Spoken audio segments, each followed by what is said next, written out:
কেমন অবস্থা হবে যদি আপনাকে একটি ঢাকনাওয়ালা বিশাল সুইমিং পুলের ভেতরে আটকে রাখা হয়, শুধু কয়েক ঘন্টার জন্য নয় বরং টানা কয়েক দিনের জন্য। এমনই এক ভয়ঙ্কর আর শ্বাসরুদ্ধকর ঘটনা ঘটেছিল দুই বোনের সাথে, যারা কাকতালীয়ভাবে একটি স্বয়ংক্রিয় ঢাকনাওয়ালা সুইমিং পুলের নিচে আটকা পড়েছিল। বাহিরে থেকে বোঝার কোনো উপায় নেই যে ভেতরে কেউ আছে, হাতে ফোন নেই, চিৎকার শোনার মতো আশেপাশে কোনো মানুষ নেই।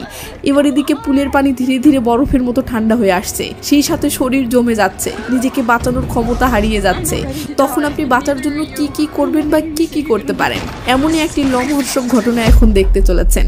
বিথি একজন প্রফেশনাল সাঁতারু, সামনেই তার বিয়ে। সে ডায়াবেটিসের রোগী হওয়া সত্ত্বেও নিয়মিত সাঁতারের প্র্যাকটিস করতে আসে। সেদিন তার সাথে দেখা করতে আসে তার বোন জয়া, যে কিনা বহুদিন পর রিহ্যাব সেন্টার থেকে ছাড়া পেয়েছে। বোনের বিয়ে নিয়ে তার মনে কিছুটা অভিমানও ছিল। দিনটি ছিল সপ্তাহের শেষ দিন এবং এরপর ক্রিসমাসের লম্বা ছুটি থাকায় পুলটি আজকের পর একটানা 3 দিনের জন্য বন্ধ হয়ে যাবে। দুই বোন কথা বলতে বলতে সাঁতারে নামে। কিছুক্ষণ পর পুলের ম্যানেজার সবাইকে উঠে যাওয়ার জন্য অনুরোধ করেন, কারণ পুল বন্ধ করার সময় হয়ে গেছে। ঠিক তখনই বিথি খেয়াল করে যে তার আঙ্গুলে এঙ্গেজমেন্টের আংটিটি নেই। অনেক খোঁজার পর দেখা যায় আংটিটি পুলের একদম নিচে পড়ে আছে। ওটা কোনোভাবেই ফেলে আসা সম্ভব নয়। বোনেরা দুজনেই আংটিটি তোলার জন্য শেষবারের মতো পানিতে ডুব দেয়। আর ঠিক সেই মুহূর্তেই ঘটে চরম ভুল। ম্যানেজার চারিদিকে তাকিয়ে কাউকে দেখতে না পেয়ে ধরে নেন যে সবাই চলে গেছে। তিনি স্বয়ংক্রিয় পুল কভারের সুইচ টিপে দেন। ফাইবার গ্লাসের তৈরি সেই ভারী ঢাকনাটি ধীরে ধীরে পুলকে পুরোপুরি ঢেকে ফেলতে শুরু করে। নিচে আংটি খুঁজতে ব্যস্ত থাকায় বিথি এবং জয়া কেউই উপরের ঘটনা টের পায়নি। বিপদ আরো বাড়ে যখন আংটিটি পানির ফিল্টারের গ্রিলের মধ্যে শক্তভাবে আটকে যায়। অনেক চেষ্টার পর যখন তারা আংটিটি বের করে উপরে উঠে আসে, ততক্ষণে অনেক দেরি হয়ে গেছে। পুলটি পুরোপুরি ঢেকে গেছে। নিমিষেই একটি সাধারণ পরিস্থিতি এক ভয়ঙ্কর দুঃস্বপ্নে পরিণত হলো। দুই বোন বুঝতে পারলো তারা এখানে আটকা পড়েছে। তারা প্রাণপণে ঢাকনাটি ধাক্কা দিতে থাকে, কিন্তু ফাইবার গ্লাসের তৈরি সেই ঢাকনা এক চুলো নড়ানো সম্ভব ছিল না। তাদের দুর্বল চিৎকার সেই পুরো ঢাকনা ভেদ করে বাহিরে আসার কোনো সম্ভাবনাই ছিল না। 3 দিনের লম্বা ছুটিতে তাদের সাহায্য করার জন্য কেউ আসবে না। এই আতঙ্ক আর ঠান্ডা পানির মধ্যে দুই বোনের বাঁচার লড়াই শুরু হয়। ঢাকনার নিচে অন্ধকার আর বরফ শীতল পানিতে আটকা পড়ে জয়া আতঙ্কে প্রায় ভেঙে পড়ে। তারা চিৎকার করে বলতে থাকে, পুলটা 3 দিনের জন্য বন্ধ, আমরা এখানে জমে মারা যাব। কিন্তু বিথি হাল ছাড়ার পাত্রী নয়। সে বোনকে শান্ত করে বলে, বেঁচে থাকতে হলে মাথা ঠান্ডা রাখতে হবে, শক্তি সঞ্চয় করো। তারা দুজনেই ঢাকনা পরীক্ষা করতে থাকে এবং কয়েকটি ছোট ছোট ছিদ্র খুঁজে পায়। এই ছিদ্রগুলো বাতাস চলাচলের জন্য রাখা হয়েছিল, যা তাদের নিঃশ্বাস নেওয়ার সুযোগ করে দিল। সেগুলো এত ছোট ছিল যে তা দিয়ে সাহায্য চাওয়া বা বের হওয়া অসম্ভব। তারা মরিয়া হয়ে ছিদ্রগুলোকে বড় করার জন্য পুলের নিচে ধারালো কিছু খুঁজতে থাকে, কিন্তু কিছুই পায় না। সময়ের সাথে সাথে হতাশা বাড়ছিল। এই সময় জয়া হতাশার স্বরে বলে, দেখ, একাকী হয়ে গেলে কতটা কষ্ট লাগে। তোর বিয়ে হয়ে গেলে তখন আমিও এভাবেই একা হয়ে যাব ও কষ্টে এমন ছটফট করব। বিয়ের প্রসঙ্গটা ওঠাই হঠাৎ করে বিথি এক নতুন আশায় বুক বাঁধে। তার মনে পড়ে তার হবু বর ডেভিডের সাথে আজ রাতে দেখা করার কথা ছিল। বিথি বলে, ডেভিড আমার খোঁজ না পেয়ে নিশ্চয়ই এখানে আসবে, ও এলেই আমরা বেঁচে যাব। কিন্তু কিন্তু কিন্তু এই শেষ সম্ভাবনাটাও হাতছাড়া হয়ে যায়, কারণ কিছুক্ষণের মাঝে ডেভিডের কল তো আসে, বাট বিথির ফোনটি ফুলের বাহিরের লকারে রাখা আছে, সেখানে বাজতেছে। লেজালা। এরা ফোনের ভাইব্রেশন শুনতে পাচ্ছে, বুঝতেও পারতেছে এটা ডেভিডের কল, কিন্তু ফোন পর্যন্ত পৌঁছানোর কোনো উপায় খুঁজে পাচ্ছে না। এদিকে কিছুক্ষণ রিং হওয়ার পর আর যখন কল আসছে না, এরা তখন পুরোপুরি হতাশ হয়ে যায়। ঠিক তখনই একটা মেসেজের শব্দ। ডেভিড মেসেজ পাঠিয়েছে যে অফিসের জরুরি কাজে সে শহরের বাহিরে যাচ্ছে এবং ফিরতে প্রায় 2 দিন লাগবে, তাই ডিনারের প্ল্যান ক্যান্সেল। ইস, একটাই মাত্র ভরসা বাকি ছিল যে ডিনারের জন্য ডেভিড বিথির খোঁজ করতে আসবে, আর সেই সৌভাগ্যে হয়তো এরা রক্ষা পাবে। কিন্তু সেই শেষ সম্ভাবনাটাও গেল।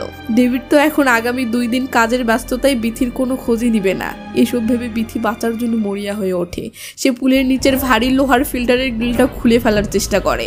তার পরিকল্পনা ছিল ওটাকে হাতুড়ির মতো ব্যবহার করে ঢাকনাতে আঘাত করবে, কিন্তু প্রচুর শক্তি দিয়েও সে ওটা খুলতে পারে না। দেখতে দেখতে প্রায় 12 ঘন্টা পার হয়ে যায়। সারা রাত কনকনে ঠান্ডা পানিতে কাঁপতে কাঁপতে দুই বোনের শক্তি প্রায় শেষ হয়ে আসে। চারদিকে শুধু অন্ধকার, ঠান্ডা আর নিস্তব্ধ নীরবতা। পরদিন সকালে পরিস্থিতি আরো ভয়াবহ হয়ে ওঠে।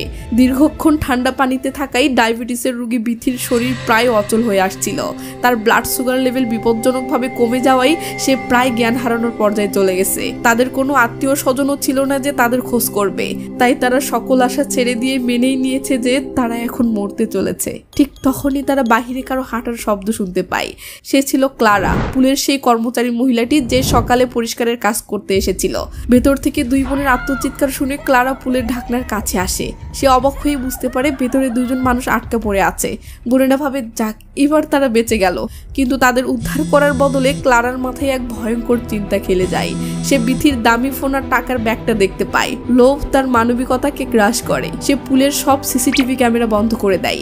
এরপর সে ঢাকনার ছিদ্রের কাছে এসে বিথির ফোনের পাসওয়ার্ড চায়। আতঙ্কিত বোনেরা পাসওয়ার্ড দিলে ক্লারা ফোন ঘেটে তাদের আর্থিক অবস্থা সম্পর্কে নিশ্চিত হয়। এরপর সে তার আসল রূপ প্রকাশ করে। সে বলে, আমি যদি এখন তোমাদের বয়ফ্রেন্ডকে মেসেজ করে দিই যে তুমি তার উপর ভীষণ রাগ করেছো, তাই তুমি নিজেকে শেষ করে দেওয়ার কথা ভাবতেছো, আর এরপর আমি ফোনের সুইচ অফ করে এখান থেকে চুপচাপ চলে যাই, তাহলে কেমন হবে? জয়া এবং বিথি বুঝতে পারে তারা এক নতুন শয়তানের পাল্লায় পড়েছে। ক্লারা বলে, যদি চাও আমি এমনটা না করি এবং তোমাদেরকে বাঁচাই, তাহলে তোমাদের ক্রেডিট কার্ডের সমস্ত তথ্য আমাকে দাও। জয়া দিতে অস্বীকার করে, কারণ তার ভয় ছিল মহিলাটি টাকা নিয়ে তাদেরকে উদ্ধার না করেই পালিয়ে যাবে। এদিকে জয়া কার্ডের পিন দিতে রাজি হচ্ছে না দেখে ক্লারা নিষ্ঠুর এক কাজ করে বসে। যে হিটারগুলো পুলের পানিগুলোকে উষ্ণ রাখার কাজ করে, ক্লারা পুলের সেই হিটারগুলোকে দুম করে বন্ধ করে দেয়। হিটার বন্ধ হওয়ায় পুলের পানি দ্রুত বরফের মতো ঠান্ডা হতে শুরু করে। বিথি তো ডায়াবেটিসের রোগী, তাই পানির তীব্র ঠান্ডা হওয়াটা ছিল বিথির জন্য নিশ্চিত মৃত্যুর কারণ। বোনের জীবন বাঁচাতে জয়া শেষ পর্যন্ত হার মানে। সে ক্লারাকে তার ক্রেডিট কার্ডের নম্বর দিয়ে দেয়। ক্লারা তাদের আশ্বাস দেয়, আমি শুধু টাকাটা তুলে নিয়ে আসছি, চিন্তা করো না। এই বলে সে চলে যায়। কিন্তু 1 ঘন্টা 2 ঘন্টা কেটে যায়, ক্লারা আর ফেরে না। এদিকে পানি অসহনীয় ঠান্ডা পর্যায়ে চলে গেছে। বিথি প্রায় অচেতন, আর তার এই অবস্থা দেখে জয়ের ভেতরটা দুমড়ে মুচড়ে যাচ্ছিল। বোনের জীবন বাঁচাতে সে শেষ চেষ্টা হিসেবে আবার সেই ফিল্টার গ্রিলটা খোলার জন্য পানিতে ডুব দেয়। কিছুক্ষণ পর ক্লারা ফিরে আসে, কিন্তু তার হাবভাব ছিল ভিন্ন। সে জানায় অ্যাকাউন্টে যথেষ্ট টাকা নেই এবং তার আরো চাই। এই নির্লজ্জ লোভ দেখে জয়া আর নিজেকে সামলাতে পারে না।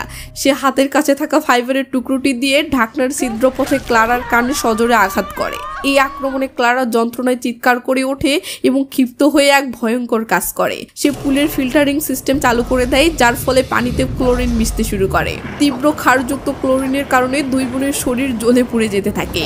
অসুস্থ বিথির অবস্থা তখন মরণাপন্ন। জয়া উপায় না দেখে ক্লারার কাছে প্রাণ ভিক্ষা চায়, তার পায়ে ধরে ক্ষমা চায়। অবশেষে ক্লারা ক্লোরিন বন্ধ করে, কিন্তু এবার তার দাবি আরো বেড়ে যায়। সে বিথির হাতের ডায়মন্ডের আংটিটি এবং আরো কয়েক লক্ষ টাকা দাবি করে। উপায় না পেয়ে যে এঙ্গেজমেন্ট আংটিটি রক্ষা করতে গিয়ে এরা এই ফাঁদে আটকা পড়েছে, শেষমেশ জীবন বাঁচাতে সেই এঙ্গেজমেন্টের আংটিটিই খুলে ক্লারার হাতে তুলে দেয় এবং অন্য একটি অ্যাকাউন্টের তথ্যও দিয়ে দেয়। ক্লারা তখন আবার টাকা তুলতে চলে যায়। এই সুযোগে দুই বোনের মধ্যে জমে থাকা শেষ সত্যটি বেরিয়ে আসে। জয়া কান্নায় ভেঙে পড়েও বলে, আমি চাইছিলাম না যে তোর এই বিয়েটা হোক, এজন্য আমি নিজেই রাগের বশে তোর আংটিটা পানিতে ফেলে দিয়েছিলাম, আর আমার এই দোষের কারণেই আমাদের এখন এই অবস্থা। এটা শুনে বিথি ভীষণ কষ্ট পেলেও বোনকে জড়িয়ে ধরে ক্ষমা করে দেয়। এদিকে ক্লারা টাকা তুলে খুব খুশি মনে তাদের মুক্ত করতে আসে, কিন্তু ঠিক তখনই বিথির ফোনে ডেভিডের মেসেজ আসে, আমি তোমার কোনো খোঁজ পাচ্ছি না, তাই আমি পুলিশকে জানিয়েছি। এই মেসেজ দেখে ক্লারার রক্ত হিম হয়ে যায়। পুলিশ চলে আসলে ব্ল্যাকমেইলিং এর অপরাধে তার জেল নিশ্চিত। সে ভয়ে কাঁপতে কাঁপতে ছুটে এসে এদের বলে, সরি, আমি তোমাদেরকে আর রক্ষা করতে পারবো না। ডেভিড তোমাদের খোঁজ না পেয়ে পুলিশ কমপ্লেন করেছে, মানে তোমরা মুক্তি পাও আর আমি পুলিশ কেসে ফেসে যাব। এরা তো যে কোনো মূল্যে বাঁচতে চায়, তাই এরা ক্লারাকে বলে, প্লিজ আমাদেরকে বাঁচাও, আমরা বাঁচতে চাই, কথা দিলাম আমরা তোমাদের ব্যাপারটা কাউকে কিচ্ছু বলবো না। এবার ক্লারা এদের জীবন বাঁচাতে মরিয়া হয়ে ওঠে। সে দ্রুত কন্ট্রোল প্যানেলের দিকে ছুটে যায় ঢাকনাটি খোলার জন্য, কিন্তু এখানে ঘটে গল্পের সবচেয়ে মর্মান্তিক টুইস্ট। লম্বা ছুটির জন্য ম্যানেজার সিস্টেমটিকে একটি নতুন পাসওয়ার্ড দিয়ে লক করে গেছেন, তাই ক্লারার কাছে থাকা পুরনো পাসওয়ার্ডটি কাজ করছে না। এই রে কাম সারছে। ক্লারার সমস্ত চেষ্টা ব্যর্থ হচ্ছে। সে কিছুতেই ঢাকনাটি খুলতে পারছে না। সে পুলিশকেও ডাকতে পারবে না, কারণ তাতে সে নিজেই ধরা পড়বে। শেষ পর্যন্ত নিজের জীবন বাঁচাতে সে সবচেয়ে নিষ্ঠুর সিদ্ধান্তটি নেয়। সে এসে এদের দিকে তাকিয়ে বলে, আমি দুঃখিত, আসলে তোমাদের ভাগ্যে মরণই লেখা আছে। এই বলে ক্লারা যখন সেখান থেকে চুপচাপ যেতে থাকে, তখন ক্লারার চলে যাওয়া পায়ের শব্দ শুনতে শুনতে দুই বোন বুঝতে পারে তাদের শেষ আশাটুকুও চিরতরে শেষ হয়ে গেল। ঢাকনায় আবদ্ধ জায়গা, ক্লোরিনযুক্ত ঠান্ডা পানি, ঘুটঘুটে অন্ধকার আর কবরের মতো নীরবতায় তারা একে অপরকে জড়িয়ে ধরে তাদের মৃত্যুর শেষ পরিণতির জন্য অপেক্ষা করতে থাকে। ক্লারার চলে যাওয়ার পর বিথির শরীরটা পুরোপুরি ছেড়ে দেয়। বোনকে কোনো রকমে ভাসিয়ে রেখে সে আর ভেসে থাকতে পারছিল না। জয়া চোখের সামনে দেখছে তার বোন বিথি মৃত্যুর কোলে ঢলে পড়তেছে।